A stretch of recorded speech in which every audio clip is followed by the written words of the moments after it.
The second type of loans that we have seen being advanced to many African countries is budget support.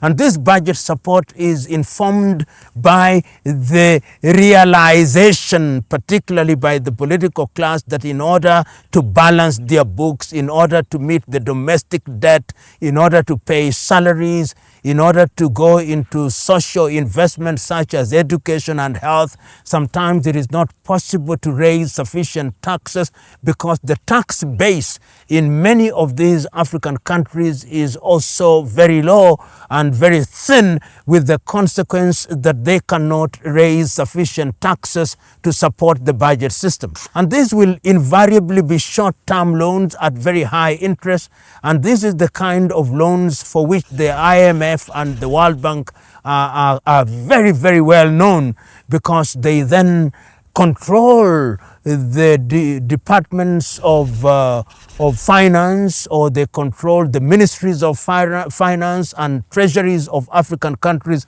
with the consequence, once again, that they lend them advisory services.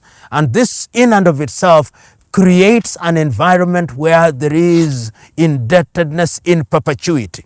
The third kind of donor support or donor aid are the grants. And many of these grants are styled as if it was not the case that they would be paid. And what invariably happens with some of these grants is that they come attached. They come attached. If they are in the agricultural sector, you'll be told, we'll give you experts in agriculture. If it is in the mining sector, they come with experts in the mining sector. If it is health, they come with experts in the health sector. The net effect is that you find that you have a grant of $100 million, but 50% of it goes back with the experts, and nothing really happens in terms of changing people's lives. These again are seen sometimes in the bilateral relationships that are created thereby, and as the saying goes, he who pays the piper calls the tune. And this is what these fellows who pay the piper do on a daily basis in many African countries.